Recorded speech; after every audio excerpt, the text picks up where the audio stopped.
പ്രിയപ്പെട്ട വിദ്യാർത്ഥികളെ, നിങ്ങളെ ഒരിക്കൽ കൂടി കെമിസ്ട്രി ക്ലാസ്സിലേക്ക് സ്വാഗതം ചെയ്യുന്നു. നമ്മളിന്ന് പഠിക്കാൻ പോകുന്നത് കെമിസ്ട്രിയുടെ മൂന്നാമത്തെ ചാപ്റ്ററാണ് reactivity series and electrochemistry. Victers class കൂടിയെങ്കിൽ നിങ്ങൾക്ക് ഈ ചാപ്റ്ററിനെ കുറിച്ചൊരു ഐഡിയ കിട്ടിയിട്ട് കാണും. എന്തെല്ലാം കാര്യങ്ങളാണ് നമ്മൾ ഈ പാഠത്തിനകത്ത് പഠിക്കാൻ പോകുന്നത്. കുറച്ച് സംശയങ്ങൾ അല്ലെങ്കിൽ കുറച്ച് സംശയം ജനിപ്പിക്കുന്ന കുറേ കാര്യങ്ങൾ നമ്മുടെ ചുറ്റിലുമുണ്ട്.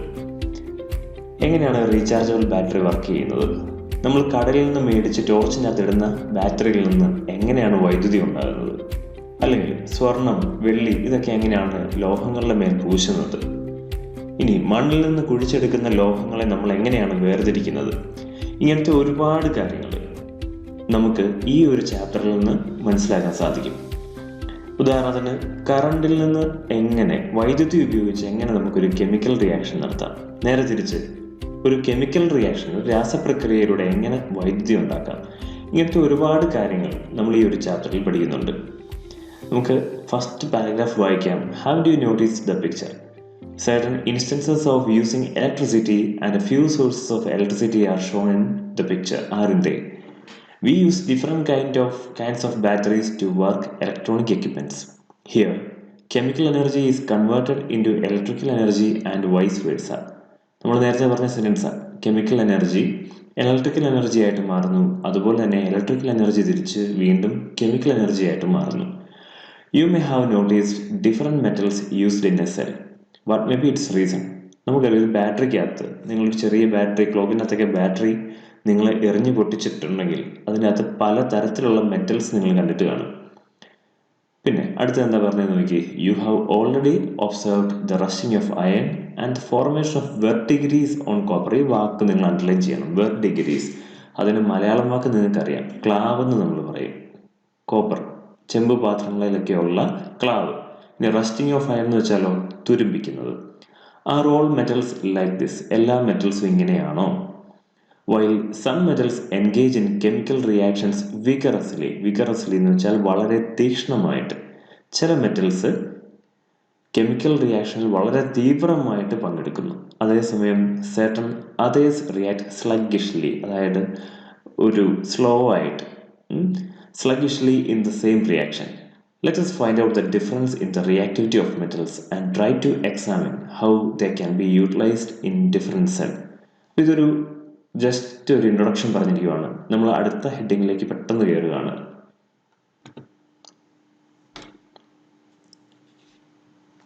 ഈ ചാപ്റ്ററിൻ്റെ ഒന്നാമത്തെ ഹെഡിങ് ഇതാണ്: reaction of metals with water. ലോഹങ്ങളുടെ വെള്ളവുമായിട്ടുള്ള രാസപ്രവർത്തനം. ഇവിടെ നമ്മൾ പരിഗണിക്കുന്നത് 3 മെറ്റൽസിനെയാണ്. ഒന്ന് സോഡിയം, രണ്ടാമത്തേത് മഗ്നീഷ്യം, മൂന്നാമത്തേത് കോപ്പർ. നോക്കിയേ, ഇതിൻ്റെ വീഡിയോ ഞാൻ ഇതിൻ്റെ കൂട്ടത്തിൽ നിങ്ങളെ കാണിക്കാം. ആദ്യം നമ്മൾ പരിഗണിക്കുന്നത് സോഡിയത്തിനെയാണ്. ഈ 3 ലോഹങ്ങൾ നമ്മളിവിടെ എടുത്തു വെച്ചിട്ടുണ്ട്. ഏതൊക്കെ സാഹചര്യത്തിലാണ് അവർ വാട്ടറുമായിട്ട് റിയാക്ട് ചെയ്യാൻ നോക്കിയേ. കോൾഡ് വാട്ടറും ഉണ്ട്, അതുപോലെ തന്നെ ഹോട്ട് വാട്ടറും ഉണ്ട്. Take 3 beakers having the same quantity of water. Take pieces of sodium, magnesium and copper of same size. ഒരേ സൈസ് ആയിരിക്കണം. ഏത് ലോഹം എടുത്താലും ഒരേ സൈസ് ആയിരിക്കണം. And drop each one to each beaker. Observe the reaction. Which metal reacts vigorously? ഇതിൽ ഏറ്റവും തീവ്രമായിട്ട് react ചെയ്യുന്നത് ഏത്? അത് നിങ്ങൾ വീഡിയോ കണ്ടതിന് ശേഷം നിങ്ങൾ ഉത്തരം തന്നെത്താൻ ടെക്സ്റ്റ് ബുക്കിലോട്ട് എഴുതിയാൽ മതി. Which gas is formed as a result of this reaction?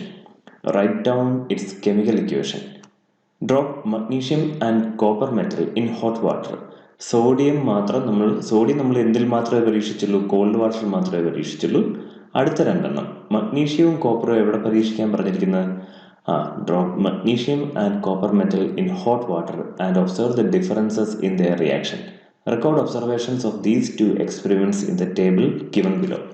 നോക്കിയേ, ആദ്യം നമ്മൾ സോഡിയത്തിൻ്റെ വാട്ടറുമായിട്ടുള്ള റിയാക്ഷൻ, ഇതിൻ്റെ കെമിക്കൽ ഇക്വേഷനാണ് പരീക്ഷയ്ക്ക് ചോദിക്കുന്നത്. ശ്രദ്ധിക്കുക, ഈ ഒരു സ്റ്റേറ്റ്മെൻ്റ് ഒന്നും അല്ല വരുന്നത്. സോഡിയം വാട്ടറുമായിട്ട് റിയാക്ട് ചെയ്യുന്നതിൻ്റെ ഇവിടെ പറഞ്ഞിട്ടുണ്ട്, balanced chemical equation. Chemical equation പറഞ്ഞിട്ടുള്ളൂ. അടുത്ത പേജിലേക്ക് വരുമ്പോൾ നിങ്ങൾക്ക് മനസ്സിലാവും. ബാലൻസ്ഡ് കെമിക്കൽ ഇക്വേഷനാണ് എഴുതേണ്ടത്.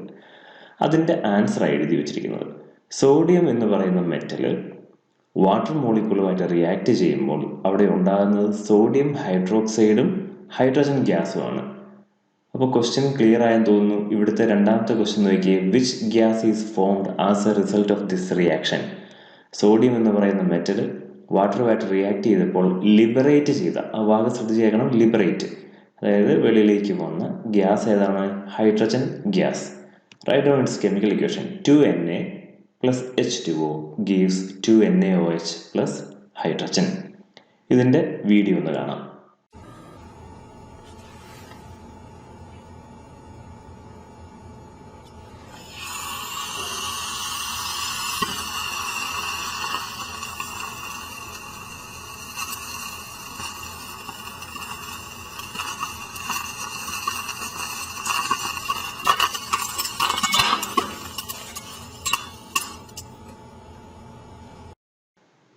ഈ സോഡിയത്തിൻ്റെ റിയാക്ഷൻ നിങ്ങൾക്ക് മനസ്സിലായെന്ന് വിചാരിക്കുന്നു.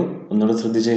നിങ്ങൾ വിക്ടേഴ്സിൻ്റെ ക്ലാസ്സിൽ ഒരു കാര്യം ശ്രദ്ധിച്ച് കാണും. സോഡിയത്തിൻ്റെ റിയാക്ഷൻ നടന്നതിന് ശേഷം ആ ബീക്കറിൽ മിച്ചം കിടന്നിരുന്ന സൊല്യൂഷൻ്റെ നിറം പിങ്ക് കളറായിട്ട് മാറി. അത് വേറൊന്നുമല്ല, ഇൻഡിക്കേറ്റർ ആഡ് ചെയ്യുന്നതാണ്. നോക്കി, ഇവിടെ ഈ രണ്ടെണ്ണമായിരുന്നു റിയാക്റ്റൻ്റ്, സോഡിയവും വാട്ടറും. അവിടെ ബേസ് വല്ലതും ഉണ്ടോ? ആൽക്കലി, നിങ്ങൾ ആസിഡും ബേസും പഠിച്ചിട്ടില്ലേ? ഈ രണ്ടെണ്ണത്തിനകത്ത് ബേസ് എന്ന് നമുക്ക് പറയാൻ പറ്റുകയില്ല. അതേസമയം അവിടെ ഉണ്ടാകുന്ന പ്രോഡക്റ്റിൽ ഒരെണ്ണം ബേസാണ്. അപ്പോൾ പ്രോഡക്റ്റ് ഉണ്ടാകുന്ന സമയത്ത് അതിനകത്ത് ആഡ് ചെയ്തിരിക്കുന്ന ഫിനോഫ്തലിൻ എന്ന് പറയുന്ന ഇൻഡിക്കേറ്റർ എന്ത് കളറായിട്ട് മാറും? പിങ്ക് കളറായിട്ട് മാറും. ഇത്രയേ ഉള്ളൂ. ഈ റിയാക്ഷൻ സ്റ്റാർട്ട് ചെയ്യുന്ന സമയത്ത് തന്നെ നിങ്ങൾ എന്ത് അതിൻ്റെ അകത്തേക്ക് ആഡ് ചെയ്തിട്ടുണ്ടായിരുന്നു? ഫിനോഫ്തലിൻ എന്ന് പറയുന്ന ഒരു ഇൻഡിക്കേറ്റർ ആഡ് ചെയ്തിട്ടുണ്ടായിരുന്നു. ആ ഇൻഡിക്കേറ്ററിൻ്റെ പ്രത്യേകത എന്തുവാ?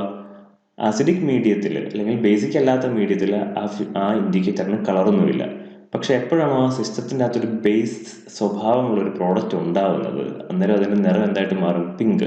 എന്തിനു വേണ്ടിയിട്ട് ഇത് ഇവിടെ പറയുന്നതെന്ന് ചോദിച്ചാൽ, നമ്മുടെ ഈ റിയാക്ഷൻ നടന്നു കഴിയുമ്പോൾ, സോഡിയവും വാട്ടറും തമ്മിലുള്ള റിയാക്ഷൻ നടന്നു കഴിയുമ്പോൾ അവിടെ സോഡിയം ഹൈഡ്രോക്സൈഡ് ആണ് ഉണ്ടായത് എന്ന് നമുക്ക് കൺഫേം ചെയ്ത് പറയുന്നതിന് വേണ്ടിയിട്ടാണ് നമ്മൾ എന്ത് ആഡ് ചെയ്തിരിക്കുന്നത്? ആ ഫിനോഫ്തലിൻ ആഡ് ചെയ്തിരിക്കുന്നത്.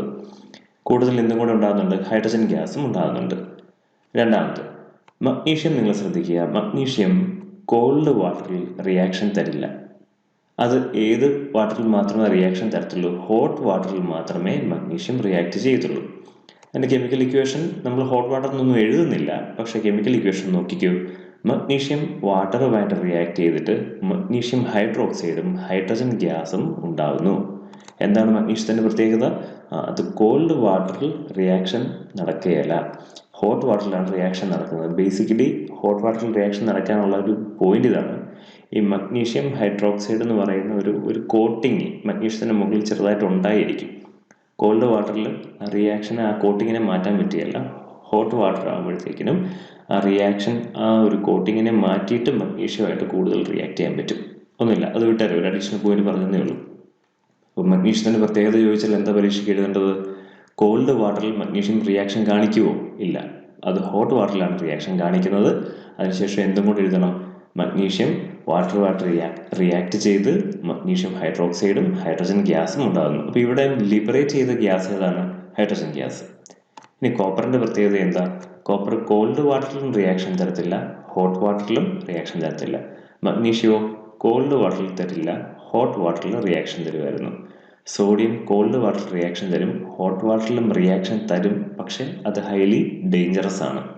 ഇത്തരം കാര്യം മനസ്സിലായല്ലോ. എന്തായിരുന്നു നമ്മുടെ heading? Reaction of metals with water. നമ്മൾ എടുത്തത് 3 മെറ്റൽസിനെയാണ്, സോഡിയം, മഗ്നീഷ്യം, കോപ്പർ. ഇവ 3 പേരും ഓരോ കണ്ടീഷനിൽ, തണുത്ത വെള്ളത്തിലും ചൂടുവെള്ളത്തിലും ഒക്കെ റിയാക്ട് ചെയ്ത സ്വഭാവം എൻറ്റയർലി വ്യത്യാസമായിരുന്നു. സോഡിയം കോൾഡ് വാട്ടറിൽ നല്ലപോലെ റിയാക്ട് ചെയ്തു, അതേസമയം മഗ്നീഷ്യവും കോപ്പറും കോൾഡ് വാട്ടറിൽ റിയാക്ട് ചെയ്തില്ല. ഇനി സോഡിയത്തിൻ്റെ ഹോട്ട് വാട്ടറിൻ്റെ കേസ് നമ്മളിവിടെ പറയുന്നില്ല, ഹൈ റിയാക്ഷനാണ്, നമ്മളത് ചെയ്യാറില്ല. പക്ഷേ ഹോട്ട് വാട്ടറിൽ മഗ്നീഷ്യത്തിന് എന്ത് സംഭവിച്ചു? റിയാക്ഷൻ തന്നു, റിയാക്ട് ചെയ്ത് മഗ്നീഷ്യം ഹൈഡ്രോക്സൈഡും ഹൈഡ്രജനും ഉണ്ടായി. കോപ്പർ ആണെങ്കിലോ കോൾഡ് വാട്ടറിൽ റിയാക്ട് ചെയ്തില്ല, അതുപോലെ തന്നെ ഹോട്ട് വാട്ടറിലും റിയാക്ട് ചെയ്തില്ല. Based on your observation arrange these metals in the decreasing order of their reactivity. Decreasing order എന്ന് വെച്ച് കഴിഞ്ഞാൽ ഏറ്റവും ആദ്യം എഴുതേണ്ടത് ഏതാ? ഏറ്റവും റിയാക്ടിവിറ്റി കൂടിയതിനെ എഴുതണം. ഇതിൽ ഏറ്റവും റിയാക്ടിവിറ്റി കൂടിയത് ആരായിരുന്നു? സോഡിയം. ഇനി ഡിക്രീസ് ചെയ്യുമല്ലേ, അപ്പം സോഡിയം ഗ്രേറ്റർ ദാൻ, സോഡിയത്തിനാണല്ലോ കൂടുതൽ, ഗ്രേറ്റർ ദാൻ. അടുത്തത് ആർക്കായിരുന്നു റിയാക്ടിവിറ്റി കൂടിയത്? വെള്ളവുമായിട്ടുള്ള reaction magnesium, greater than copper. മനസ്സിലായോ? ഇത് എഴുതിയ രീതി മനസ്സിലായോ? അവരെന്താ പറഞ്ഞിരുന്നത്? In the decreasing order of reactivity. അതായത് എഴുതി വരുമ്പോൾ റിയാക്ടിവിറ്റി കുറഞ്ഞു വേണം വരാൻ. അതിൻ്റെ ഇടയ്ക്ക് എഴുതിയിരിക്കുന്ന സിമ്പിൾ എങ്ങനെയാണെന്ന് നോക്കി. സോഡിയം ഗ്രേറ്റർ ദാൻ മഗ്നീഷ്യം, ശരിയല്ലേ? മഗ്നീഷ്യത്തിനേക്കാൾ റിയാക്ടിവിറ്റി സോഡിയത്തിനാണ്. ഇനി മഗ്നീഷ്യം ഗ്രേറ്റർ ദാൻ കോപ്പർ. അപ്പോൾ നമുക്ക് ആൻസർ കിട്ടി, sodium greater than magnesium greater than copper. ഇതാണ് മെറ്റൽസിൻ്റെ വാട്ടറുമായിട്ടുള്ള റിയാക്ഷൻ. അടുത്തത് നമ്മൾ മഗ്നീഷ്യം ഹോട്ട് വാട്ടറിൽ ബേൺ ചെയ്യുന്നതാണ് നമ്മൾ കാണുന്നത്. നമുക്കറിയാം സാധാരണ വെള്ളം ഒഴിച്ച് നമുക്ക് തീ കെടുത്താൻ പറ്റും. പക്ഷേ ഇവിടെ മഗ്നീഷ്യം ആദ്യമേ തന്നെ നമ്മൾ ചൂടാക്കുക, അതായത് ചൂടുവെള്ളത്തിലേക്ക് ഇടുന്നതിന് പകരം മഗ്നീഷ്യം കത്തിച്ച് വെള്ളത്തിലേക്ക് ഇടുകയാണ്. നിങ്ങൾ നോക്കാം, ഇവിടെ മഗ്നീഷ്യം കത്തിക്കുന്നുണ്ട്. കത്തി ചെറുതായിട്ട് ചൂടായി കത്തി കഴിയുമ്പോഴത്തേക്കിനും അത് താഴെ വെച്ചിരിക്കുന്ന വെള്ളത്തിലേക്ക് ഇടുന്നു. നോർമലി തീ കെട്ടുപോകേണ്ടതാണ്, മഗ്നീഷ്യം കെട്ടുപോകേണ്ടതാണ്. പക്ഷേ അത് വാട്ടറുമായിട്ട് ഹൈലി റിയാക്ട് ചെയ്യുന്നു. അതായത് ഹോട്ട് വാട്ടറുമായിട്ട് റിയാക്ട് ചെയ്യുക എന്നുള്ളതാണ് മഗ്നീഷ്യത്തിൻ്റെ പ്രോപ്പർട്ടി. വീഡിയോ നിങ്ങൾക്ക് കാണാമല്ലോ.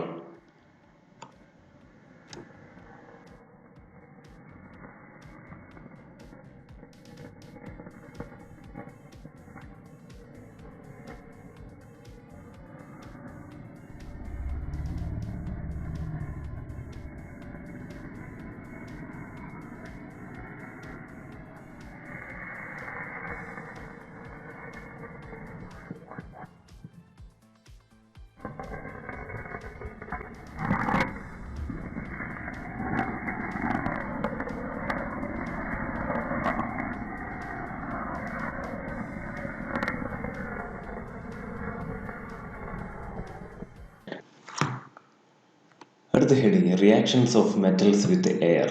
മെറ്റൽസ് വാട്ടറുമായിട്ടുള്ള റിയാക്ഷൻ നമ്മൾ കണ്ടു. അടുത്ത എന്തുവാ? മെറ്റൽസിൻ്റെ എയറുമായിട്ടുള്ള റിയാക്ഷൻ.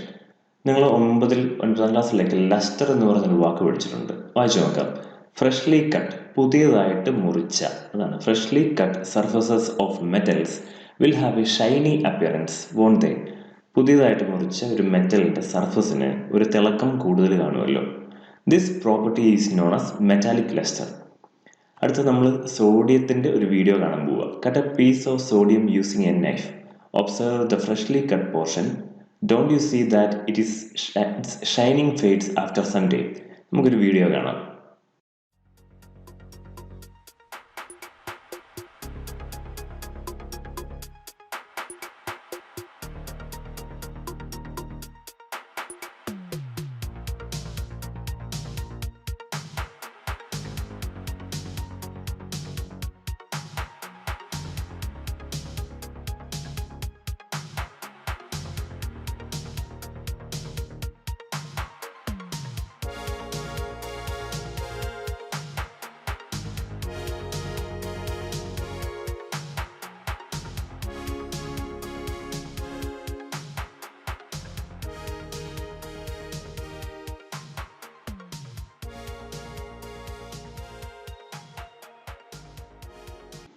ഓക്കെ, നമ്മൾ വീഡിയോയിൽ എന്താ കണ്ടത്? സോഡിയത്തിനെ ഒരു നൈഫ് വെച്ച് കട്ട് ചെയ്തപ്പോൾ പുതിയതായിട്ട് മുറിഞ്ഞ് വെളിയിലേക്ക് വന്ന ആ ഭാഗത്തിന് നല്ല തിളക്കം ഉണ്ടായിരുന്നു. പക്ഷേ അവർ പറയുന്ന ഇതാണ്, കുറച്ചു നേരം നമ്മളത് തുറന്നു വെച്ച് കഴിഞ്ഞാൽ ആ തിളക്കം വീണ്ടും ഇല്ലാതാവും. അതിൻ്റെ ചുറ്റിലുള്ള ആ കറുപ്പ് നിറം അല്ലെങ്കിൽ വെളുത്ത പൊടിയുടെ നിറം പോലെ വീണ്ടും അത് മാറിപ്പോവും. എന്താ ഇത് കാരണം? പുതുതായിട്ട് മുറിക്കുന്ന എല്ലാ മെറ്റൽസിൻ്റെയും അകം വശത്തിന് നല്ല തിളക്കമുണ്ട്, പക്ഷെ കുറച്ച് കഴിയുമ്പോൾ ഇതിൻ്റെ നിറം ഇല്ലാതായി പോകും. അതിൻ്റെ കാരണമാണ് ഈ പറഞ്ഞിരിക്കുന്നത്. This is due to the conversion of sodium into its compounds by reacting with oxygen, moisture and carbon dioxide in the atmosphere. ഇതൊരു ഇമ്പോർട്ടൻറ്റ് സെൻസാണ്. എങ്ങനെയാണ് സോഡിയത്തിൻ്റെ നിറം നഷ്ടപ്പെടുന്നത്?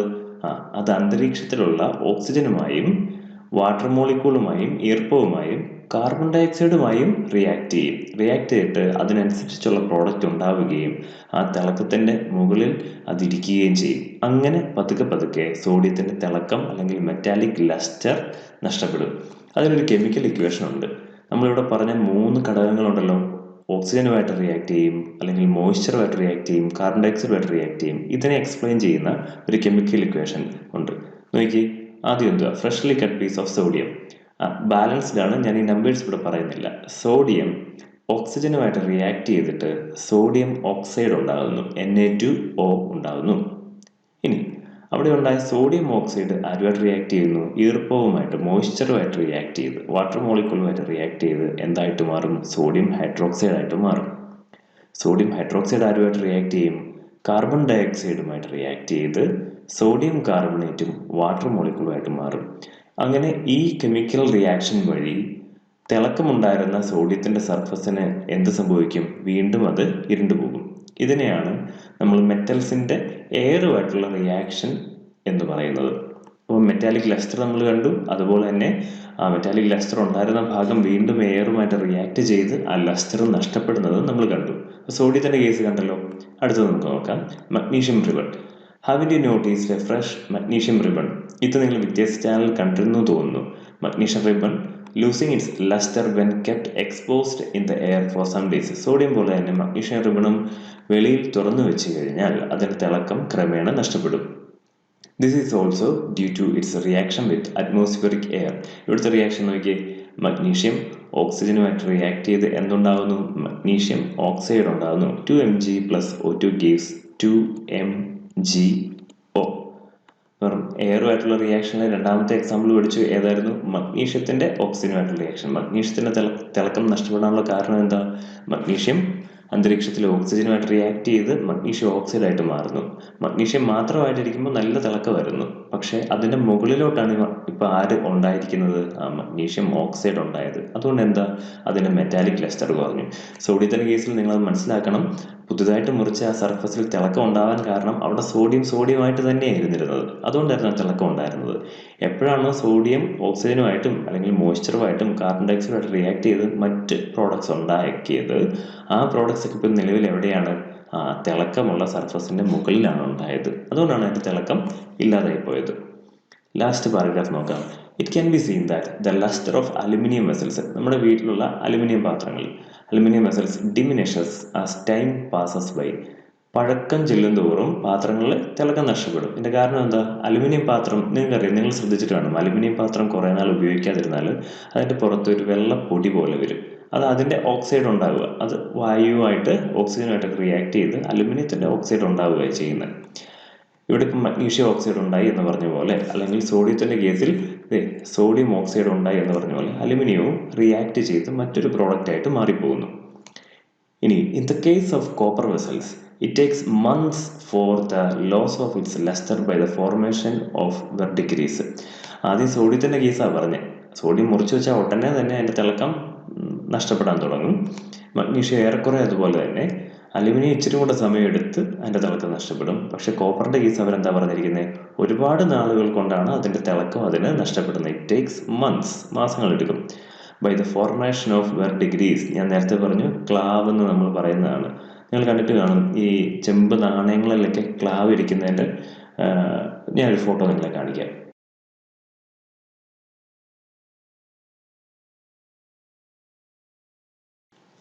നിങ്ങളിപ്പോൾ ആ കോയിനെ കണ്ടതാണ് എന്ത്? വെർട്ടിഗ്രീസ്. അതായത് കോപ്പർ കുറേ നാളിങ്ങനെ തുറന്ന് എവിടെയെങ്കിലും കിടക്കുമ്പോഴത്തേക്കിനും അതിൻ്റെ മുകളിൽ ഉണ്ടായി വരുന്ന അതിൻ്റെ ബൈ പ്രോഡക്റ്റാണ്, മീൻസ് മറ്റൊരു പ്രോഡക്റ്റാണ്, അതിനെ കവർ ചെയ്ത് നിൽക്കുന്ന ഒരു പ്രോഡക്റ്റാണ് എന്ത്? നമ്മൾ ക്ലാവ് എന്ന് പറയുന്നത്. ലാസ്റ്റ് ചോദ്യം വളരെ ഇമ്പോർട്ടൻ്റ് ആണ്. Does the shining of gold fade even after A long time? അപ്പോൾ നമ്മളിവിടെ ഏതെല്ലാം മെറ്റൽസിനെ കണ്ടു? ആദ്യം സോഡിയം കണ്ടു, രണ്ടാമത് മഗ്നീഷ്യം കണ്ടു, അത് കഴിഞ്ഞിട്ട് ആരെ കണ്ടു? അലുമിനിയം കണ്ടു, അത് കഴിഞ്ഞ് കോപ്പർ കണ്ടു, അത് കഴിഞ്ഞ് ഗോൾഡ്, ഓറം, AU എന്നാണ് എഴുതുന്നത്. ഇതിൽ ഏറ്റവും പെട്ടെന്ന് മെറ്റാലിക് ലസ്റ്റർ നഷ്ടപ്പെട്ട ആർക്കാ? സോഡിയം. അതിനുശേഷം മഗ്നീഷ്യം, അതിനുശേഷം അലുമിനിയം നമ്മൾ പറഞ്ഞു. കോപ്പർ കുറച്ചും കൂടെ സമയമെടുക്കും. ഇനി സ്വർണ്ണമാണെങ്കിലോ പെട്ടെന്നൊന്നും അതിൻ്റെ തിളക്കം നഷ്ടപ്പെടത്തില്ല. ശ്രദ്ധിച്ചാൽ അറിയാം, സ്വർണ്ണത്തിൻ്റെ തിളക്കം പെട്ടെന്ന് നഷ്ടപ്പെടത്തില്ല. അതുകൊണ്ട് തന്നെയാണ് എന്ത്? അതിനെ ആഭരണമായിട്ട് ഉപയോഗിക്കുന്നത്, തിളങ്ങി കിടക്കും എന്നുള്ളത് കൊണ്ട്. ഇത്രയും കാര്യം മനസ്സിലായോ? മെറ്റൽസിൻ്റെ എയറുമായിട്ടുള്ള റിയാക്ഷൻ.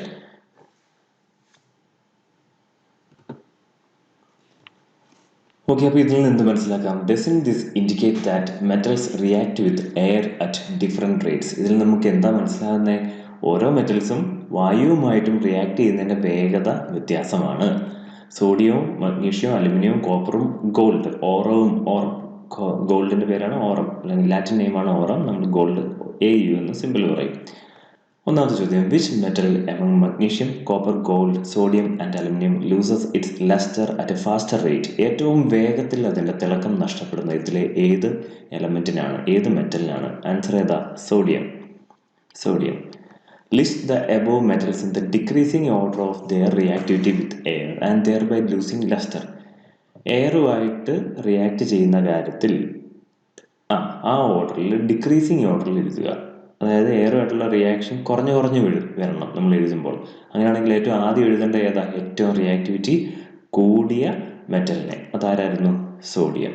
അപ്പോൾ എങ്ങനെ എഴുതാം? സോഡിയം ഗ്രേറ്റർ ദാൻ, ആരെക്കാളും കൂടുതലായിരുന്നു സോഡിയം? മഗ്നീഷ്യം. മഗ്നീഷ്യത്തിൻ്റെ എയറുമായിട്ടുള്ള റിയാക്ടിവിറ്റി ആരെക്കാളും കൂടുതലായിരുന്നു? അലുമിനിയത്തിനേക്കാളും കൂടുതലായിരുന്നു. അതിനേക്കാൾ കൂടുതൽ അലുമിനിയത്തിന് കോപ്പറിനേക്കാൾ കൂടുതൽ, കോപ്പറിന് ഗോൾഡിനേക്കാളും റിയാക്ടിവിറ്റി കൂടുതലായിരുന്നു. ചോദ്യം മനസ്സിലായോ? The decreasing order of the reactivity. ഏറ്റവും അവസാനം വന്നിരിക്കുന്ന ഗോൾഡിനാണ് ഏറ്റവും റിയാക്ടിവിറ്റി കുറവ്. ഏറ്റവും ആദ്യം നിൽക്കുന്ന സോഡിയത്തിനാണ് എയറുമായിട്ടുള്ള റിയാക്ടിവിറ്റി കൂടുതൽ. ഓക്കെ, അടുത്ത heading reaction of metals with acids. നമ്മളിപ്പം മൂന്നാമത്തെ ഹെഡിങ്ങിലേക്കാണ് കയറിയിരിക്കുന്നത്. ശ്രദ്ധിച്ചോ? ആദ്യത്തെ എന്തുമായിരുന്നു? മെറ്റൽസ് വാട്ടറുമായിട്ട് റിയാക്ട് ചെയ്തു. രണ്ടാമത്തത് മെറ്റൽസ് എയറുമായിട്ട് റിയാക്ട് ചെയ്തു. ഈ ഇന്നത്തെ ക്ലാസ്സിൻ്റെ ഏറ്റവും അവസാനത്തെ ടോപ്പിക്കാണ് എന്ത്? മെറ്റൽസിൻ്റെ ആസിഡ്സുമായിട്ടുള്ള റിയാക്ഷൻ. ശ്രദ്ധിച്ച് കേൾക്കുക. ഇതിൻ്റെ വീഡിയോ ഒന്നും കാണിക്കുന്നില്ല, നിങ്ങൾ ഈ ഫിഗർ ശ്രദ്ധിച്ച് ഒന്ന് നോക്കുക. ഓക്കെ, ഇവിടെ ഫിഗർ നിങ്ങൾ നോക്കിയേ. നമുക്ക് 5 ടെസ്റ്റ് ട്യൂബ് തന്നിട്ടുണ്ട്. ഈ 5 ടെസ്റ്റ് ട്യൂബിൻ്റെ അകത്തും എടുത്തു വെച്ചിരിക്കുന്ന ഏത് ആസിഡാണ്? ഡൈല്യൂട്ട് ഹൈഡ്രോക്ലോറിക് ആസിഡാണ് എടുത്തിരിക്കുന്നത്. അതിൽ ഓരോന്നിലും ഓരോ മെറ്റൽസ് ആഡ് ചെയ്തു. ഒരേ വലുപ്പവും ഏറെക്കുറെ ഒരേ മാസമാണ് നമ്മൾ എടുത്തിരിക്കുന്നത്. ആദ്യത്തിൻ്റെ അകത്ത് അയൺ എടുത്തു, രണ്ടാമത്തിൻ്റെ അകത്ത് മഗ്നീഷ്യം, മൂന്നാമത്തത് കോപ്പർ, നാലാമത്തെ ലെഡ്, അവസാനത്തെ സിങ്ക്. ഇനി നിങ്ങൾ ഫിഗർ സൂക്ഷിച്ച് നോക്കിയാൽ മനസ്സിലാവും, റിയാക്ഷൻ നടക്കുന്നതിനനുസരിച്ച് അതിനകത്ത് എന്തോ ഒരു ഗ്യാസ് ലിബറേറ്റ് ചെയ്യുന്നുണ്ട്. ഇനി കുമിളകളുടെ എണ്ണത്തിൻ്റെ കൂടുതൽ എന്ന് പറഞ്ഞാൽ എന്താണ്? അവിടെ ഉണ്ടാകുന്ന ഗ്യാസിൻ്റെ അളവ് കൂടുതലാണ് എന്നുള്ളത് മനസ്സിലാക്കിയിരിക്കുക. ആദ്യത്തെ സെൻസ് വായിക്കാം. Usually metals react with dilute hydrochloric acid and produce hydrogen. സാധാരണഗതിയിൽ മെറ്റൽസ് ഹൈഡ്രോക്ലോറിക് ആസിഡുമായിട്ട് റിയാക്ട് ചെയ്ത് എന്ത് ഗ്യാസിനെയാണ് ലിബറേറ്റ് ചെയ്യുന്നത്? ഹൈഡ്രജൻ ഗ്യാസിനെയാണ് ലിബറേറ്റ് ചെയ്യുന്നത്. ശ്രദ്ധിച്ചേ, ഈ ഒരു റിയാക്ഷൻ നോക്കാം. ഇവിടെ അയൺ എന്ന് പറയുന്ന മെറ്റൽ ഹൈഡ്രോക്ലോറിക് ആസിഡുമായിട്ട് റിയാക്ട് ചെയ്യുന്നു. ഉണ്ടാകുന്ന പ്രോഡക്റ്റ് എന്തുവാ? അയൺ ക്ലോറൈഡ് അല്ലെങ്കിൽ ഫെറസ് ക്ലോറൈഡ് എന്ന് പറയും. ഫെറസ് ക്ലോറൈഡും ഹൈഡ്രജൻ ഗ്യാസുമാണ് ഉണ്ടായത്. ഇവിടെ നോക്കിയേ, ഹൈഡ്രോക്ലോറിക് ആസിഡിൻ്റെ അകത്തെ ഹൈഡ്രജനെ അയൺ ഡിസ്പ്ലേസ് ചെയ്തു അല്ലെങ്കിൽ മാറ്റി. ആ സ്ഥാനത്തേക്കാണ് ഇപ്പോൾ ആരിയ്ക്കുന്നത്? അയൺ ഇരിക്കുന്നത്. പോയിന്റ് ക്ലിയർ ആവുന്നുണ്ടോ? ഹൈഡ്രോക്ലോറിക് ആസിഡിൻ്റെ അകത്തെ ഹൈഡ്രജനെ ഡിസ്പ്ലേസ് ചെയ്തു. ആ വാക്ക് ഇതാണ്, ഡിസ്പ്ലേസ്. ഓർത്തിരുന്നോണോ ഈ വാക്ക്? ഡിസ്പ്ലേസ് ചെയ്തിട്ട് ആ സ്ഥാനത്തേക്കാണ് ആര് കയറിയത്? അയൺ കയറിയത്. അപ്പം ഹൈഡ്രോക്ലോറിക് എന്നുള്ളത് ഇപ്പോൾ എന്തായിട്ട് മാറി? ഫെറസ് ക്ലോറൈഡ് എന്നുള്ളതായിട്ട് മാറി. ആ ഹൈഡ്രജൻ ഇത് ബാലൻസ്ഡ് കെമിക്കൽ ഇക്വേഷൻ അല്ല. ഇതൊന്നും ബാലൻസ്ഡ് കെമിക്കൽ ഇക്വേഷൻ അല്ല. നിങ്ങൾ ഹൈഡ്രജൻ്റെ എണ്ണം എടുത്താൽ തുല്യമായിരിക്കത്തില്ല.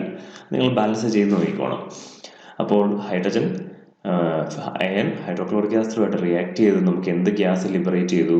ഹൈഡ്രജൻ ഗ്യാസ് ലിബറേറ്റ് ചെയ്തു. അതാണ് പറഞ്ഞിരിക്കുന്നത്.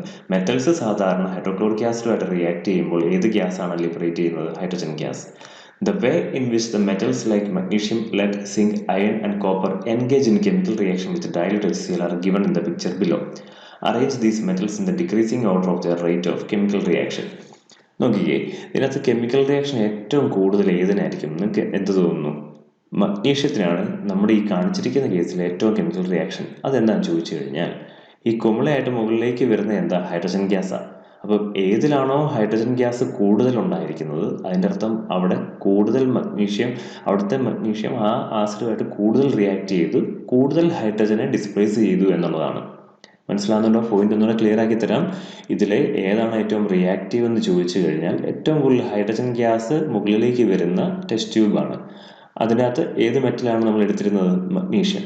ഇനി ഏറ്റവും കൂടുതൽ ഹൈഡ്രജൻ ഗ്യാസ് വരുമ്പോൾ അവിടെ റിയാക്ടിവിറ്റി കൂടുന്നു എന്ന് പറയാൻ കാര്യം എന്താ? ഹൈഡ്രജൻ ഗ്യാസ് അവിടെ കൂടണമെങ്കിൽ മഗ്നീഷ്യം അത്ര കണ്ട് ഹൈഡ്രോക്ലോറിക് ആസിഡുമായിട്ട് റിയാക്ട് ചെയ്തിട്ടുണ്ട്. അതുകൊണ്ടാണ് അവിടെ ഹൈഡ്രജൻ ഗ്യാസിൻ്റെ അളവ് കൂടിയത്. ഇനി തൊട്ടടുത്ത് കോപ്പറിൻ്റെ കേസ് നോക്കി, ഒരു ഹൈഡ്രജൻ ഗ്യാസ് പോലും ലിബറേറ്റ് ചെയ്യപ്പെടുന്നതായിട്ട് കാണിച്ചിട്ടില്ല. അതിൻ്റെ അർത്ഥം എന്താ? കോപ്പറും HCl-ഉമായിട്ടുള്ള റിയാക്ഷൻ അവിടെ നമ്മൾ നോ റിയാക്ഷൻ എന്നാണ് പറയുന്നത്. നോ റിയാക്ഷൻ, അവിടെ റിയാക്ഷൻ നടക്കുന്നില്ല. അടുത്ത ലെഡ്, ചെറിയൊരളവിൽ റിയാക്ഷൻ നടക്കുന്നുണ്ട്. ലെഡ് ഹൈഡ്രോക്ലോറിക് ആസിഡുമായിട്ട് റിയാക്ട് ചെയ്തിട്ട് പറയാം ലെഡ് ക്ലോറൈഡും ഹൈഡ്രജനും ഉണ്ടാകുന്നു. PbCl2ഉം ഹൈഡ്രജനും ഉണ്ടാകുന്നു. നിങ്ങളിത് ടെക്സ്റ്റിൻ്റെ സൈഡിലേക്കോ നോട്ടിലേക്കോ എഴുതണം. ഇന്നത്തെ ഹോംവർക്ക് ഇതാണ്. ഇന്ന് നമ്മൾ പഠിച്ച സകല കെമിക്കൽ ഇക്വേഷനും എഴുതി ബാലൻസ് ചെയ്യാൻ ഞാൻ പറയുന്നില്ല. ബാലൻസ് ചെയ്യാൻ പറ്റുന്നവർ ബാലൻസ് ചെയ്യുക. ബാലൻസ് ചെയ്ത് സബ്മിറ്റ് ചെയ്യുക. ലെഡ് ഹൈഡ്രോക്ലോറിക് ആസിഡുമായിട്ട് റിയാക്ട് ചെയ്യുമ്പോൾ ലെഡ് ക്ലോറൈഡും ഹൈഡ്രജനും ഉണ്ടാകുന്നു. അതുപോലെ തന്നെ സിങ്ക്, അവിടെ നോക്കിയാൽ കെമിക്കൽ റിയാക്ഷൻ താരതമ്യേന കൂടുതലാണ്. സിങ്ക് ഹൈഡ്രോക്ലോറിക് ആസിഡുമായിട്ട് റിയാക്ട് ചെയ്തിട്ട് ഈ HCl സ്ഥാനത്തെ ഹൈഡ്രജനെ ഡിസ്പ്ലേസ് ചെയ്തുകൊണ്ട് അവിടെ സിങ്ക് വരും. സിങ്ക് ക്ലോറൈഡും ഹൈഡ്രജൻ ഗ്യാസുമായിട്ട് മാറും. അപ്പോൾ ചുരുക്കം പറഞ്ഞാൽ ഇവിടെ റിയാക്ഷൻ നടന്ന കെമിക്കൽ ഇക്വേഷനാണ് ഈ 4 ആ റിയാക്ഷൻ നടന്ന 4 റിയാക്ഷനിൽ എന്താ സംഭവിച്ചത്? ഹൈഡ്രോക്ലോറിക് ആസിഡിലുള്ള ഹൈഡ്രജനെ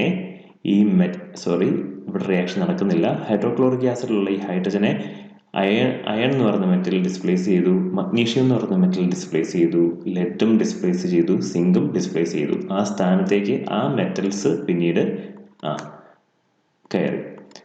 ഇതാണ് മെറ്റൽസിൻ്റെ ആസിഡുമായിട്ടുള്ള reaction. It is understood from these experiments എന്ന് പറഞ്ഞാൽ മുകളിൽ നമ്മൾ 3 എക്സ്പെരിമെൻറ്റ് പഠിച്ചു. ഏറ്റവും ആദ്യം വാട്ടറുമായിട്ടുള്ള എക്സ്പെരിമെൻറ്റ് പഠിച്ചു, രണ്ടാമത് ആരുമായിട്ടുള്ള എയറുമായിട്ടുള്ള എക്സ്പെരിമെൻറ്റ് പഠിച്ചു, മൂന്നാമത് HCl ആസിഡുമായിട്ടുള്ള എക്സ്പെരിമെൻറ്റും കണ്ടു. It is understood from these experiments that metals differ in there reactivity. ഓരോ മെറ്റൽസിനും അതിൻ്റെ റിയാക്ടിവിറ്റി വ്യത്യാസമായിരിക്കും. ദ സീരീസ്, ഇനി ഉള്ളത് ഇമ്പോർട്ടൻറ്റ് ടോപ്പിക്കാണ്, ശ്രദ്ധിച്ച് കേൾക്കുക. The series obtained by arranging some of the metals in the decreasing order of their reactivity is given in table 3.2. അടുത്ത പേജിൽ നിങ്ങൾക്ക് ടേബിൾ നൽകിയിട്ടുണ്ട്. This is known as reactivity series. എന്താ റിയാക്ടിവിറ്റി സീരീസ്? മെറ്റൽസിനെ അതിൻ്റെ റിയാക്ടിവിറ്റി കുറഞ്ഞു വരുന്ന ക്രമത്തിൽ നമ്മൾ അറേഞ്ച് ചെയ്തിരിക്കുന്ന ആ ഓർഡറിന് നമ്മൾ പറയുന്ന പേരാണ് റിയാക്ടിവിറ്റി സീരീസ്. ഇങ്ങനെ ഏറ്റവും മുകളിൽ റിയാക്ടിവിറ്റി കൂടിയത്, അതിനേക്കാൾ റിയാക്ടിവിറ്റി കുറഞ്ഞത്, അതിനേക്കാൾ ജസ്റ്റ് കുറഞ്ഞത് തൊട്ട് താഴെ, അതിൻ്റെ താഴെ അതിനേക്കാൾ റിയാക്ടിവിറ്റി കുറഞ്ഞ, അങ്ങനെ കുറഞ്ഞ് ഏറ്റവും റിയാക്ടിവിറ്റി കുറഞ്ഞ മെറ്റലാണ് ഏറ്റവും താഴെ വരുന്നത്. Note that hydrogen is also included in this series for the sake of comparison of chemical reactivity. ആ ഒരു പേജ് എടുത്ത് ടേബിൾ 3.2 എടുത്ത് നിങ്ങൾ ടെക്സ്റ്റ് ബുക്കിൽ നോക്കിക്കേ. ഇതിനാണ്, ഈ ഒരു അറേഞ്ച്മെൻറ്റിനാണ് നമ്മൾ എന്താണ് റിയാക്ടിവിറ്റി സീരീസ് എന്ന് പറയുന്നത്. ഏറ്റവും റിയാക്ടിവിറ്റി കൂടിയ എലമെൻറ്റ് നമ്മൾ എവിടെ അറേഞ്ച് ചെയ്തു? മുകളിൽ അറേഞ്ച് ചെയ്തു. അതിനുശേഷം അതിനേക്കാൾ ശകലം റിയാക്ടിവിറ്റി കുറഞ്ഞത്, അതിനേക്കാൾ വീണ്ടും റിയാക്ടിവിറ്റി കുറഞ്ഞത്, അങ്ങനെ റിയാക്ടിവിറ്റി കുറഞ്ഞ് താഴേക്ക് വരുവാണ്. ഇവിടെ ഒരാൾ മാത്രം മെറ്റൽ അല്ലാത്ത ഒരു എലമെൻറ്റ് ഹൈഡ്രജനെ നമ്മൾ ഉൾക്കൊള്ളിച്ചിട്ടുണ്ട്. അതിന് റീസൺ ഉണ്ട്. ഹൈഡ്രജനെ, ഇതാണ് നമ്മുടെ സെൻട്രൽ പോയിന്റ് ആയിട്ട് നമ്മൾ പരിഗണിക്കുന്നത്. ഹൈഡ്രജന് മുകളിലോട്ടും ഹൈഡ്രജന് താഴോട്ടും. ശ്രദ്ധിച്ചേ, ഈ ഹൈഡ്രജന് മുകളിലോട്ടുള്ള ആരോ മാർക്ക് ശ്രദ്ധിച്ചോ? അതിന് മീനിങ് എന്തുവാ? ഹൈഡ്രജന് മുകളിലുള്ള എല്ലാ മെറ്റൽസും HCl-യുമായിട്ട് റിയാക്ട് ചെയ്യുമ്പോൾ ഹൈഡ്രജനെ ഡിസ്പ്ലേസ് ചെയ്യും. നമ്മൾ നേരത്തെ കണ്ടായിരുന്നു, ഏതെങ്കിലും ഒരു മെറ്റൽ HCl-യുമായിട്ട് റിയാക്ട് ചെയ്യുമ്പോൾ ഹൈഡ്രജനെ ഡിസ്പ്ലേസ് ചെയ്ത് ആ സ്ഥാനത്തേക്ക് ആ മെറ്റൽ കയറുമായിരുന്നു. അപ്പം റിയാക്ടിവിറ്റി സീരീസിൽ എങ്ങനെയാണ്? ഹൈഡ്രജൻ്റെ മുകളിലുള്ള ഏത് മെറ്റൽ എടുത്താലും, അതായത് പൊട്ടാസ്യം തൊട്ട് ലെഡ് വരെ ഉള്ള ഏത് മെറ്റൽ എടുത്താലും അവർ HCl എന്ന് പറയുന്ന ആസിഡുമായിട്ട് റിയാക്ട് ചെയ്യും. എന്നിട്ട് ഹൈഡ്രജൻ ഗ്യാസിനെ ഇവോൾവ് ചെയ്യും. അതായത് അവിടെ റിയാക്ഷൻ നടക്കുമെന്ന് സാരം. ഇനി ഹൈഡ്രജൻ്റെ താഴെയുള്ള 3 എലമെൻറ്റ്സ് താരതമ്യേന റിയാക്ഷൻ കുറഞ്ഞതാണ്. അതുകൊണ്ടാണ് അവർ നടുക്ക് സെൻട്രൽ നമ്മൾ ഈ ഹൈഡ്രജൻ വെച്ചിരിക്കുന്നത്.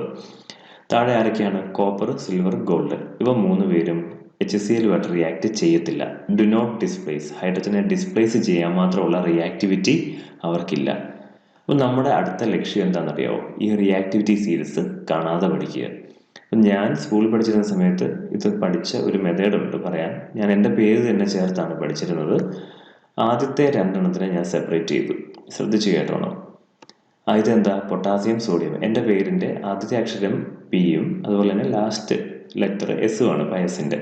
അപ്പം PS, പൊട്ടാസ്യം, സോഡിയം. അത് ഞാൻ ആദ്യത്തെ 2 എണ്ണം ഓർത്തിരുന്നു. PS, potassium, sodium. ഇനി അടുത്ത 4 എണ്ണം ഞാൻ ഒരുമിച്ചെടുത്തു. 4 എണ്ണം. സ്പെല്ലിങ് നിങ്ങൾ നോക്കരുത്. ഇനി ഞാൻ പറഞ്ഞു നോക്കിയാൽ CMAZ. എങ്ങനെയാണ്? ആദ്യത്തെ എൻ്റെ പേരിൻ്റെ ആദ്യത്തെ അക്ഷരവും അവസാനത്തെ അക്ഷരവും എടുത്തു PS. അത് മനസ്സിലായി, പൊട്ടാസ്യവും സോഡിയവും. ഇനി അടുത്ത 4 എണ്ണം എടുത്തത് എങ്ങനെയാണ്? CMAZ.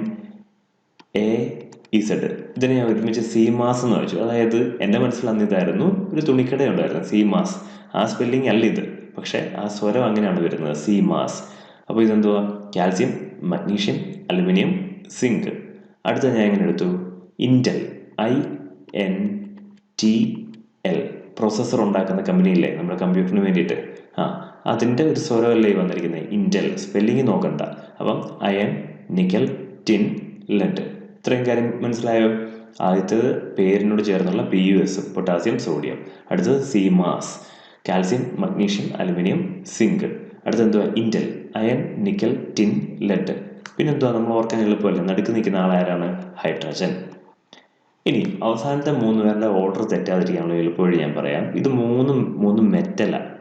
ഒന്ന് കോപ്പർ, ഒന്ന് സിൽവർ, ഒന്ന് ഗോൾഡ്. ഇത് 3ഉം വെച്ച് ആഭരണങ്ങൾ ഉണ്ടാക്കാറുണ്ട്. ഇതിൽ ഏറ്റവും വില കുറഞ്ഞ ആഭരണം ഏതിൻ്റെ ആയിരിക്കും? കോപ്പർ. അതാണ് അടുത്തത് വരേണ്ടത്. അതിനേക്കാളും വില കൂടുതലാണ് ആർക്ക്? സിൽവറിന്. അത് അടുത്തത് വന്നു. അതിനേക്കാൾ വില കൂടുതലാണ് ആർക്ക്? ഗോൾഡ്. അത് അടുത്തത് വന്നു. അപ്പോൾ ഇതിൻ്റെ ഒരു ലോജിക്ക് നിങ്ങൾക്ക് പിടികിട്ടിയെന്ന് മനസ്സിലാവുന്നു. ഇനി നിങ്ങൾക്ക് നിങ്ങളുടേതായ രീതിയിൽ പഠിക്കാൻ നിങ്ങളുടെ ടെക്നിക്ക് ഉണ്ടെങ്കിൽ യാതൊരു മടിയും വേണ്ട, നിങ്ങൾക്ക് ആ ടെക്നിക്ക് ഉപയോഗിക്കാം. ഇത് ഞാൻ പഠിച്ചൊരു മെത്തേഡ് പറഞ്ഞതേ ഉള്ളൂ. ഇത്രയേ ഉള്ളൂ. ഒന്നുകൂടെ പറയാം. പയസിൻ്റെ PS, പൊട്ടാസ്യം സോഡിയം. അടുത്തത് CMAS, calcium magnesium aluminium zinc. അടുത്ത Intel, iron nickel tin lead. അടുത്ത എന്തുവാ? സെൻട്രൽ കിടക്കുന്ന ഹൈഡ്രജൻ. ഇതൊരു സെപ്പറേഷൻ പോയിന്റാണ് ഈ ഹൈഡ്രജൻ.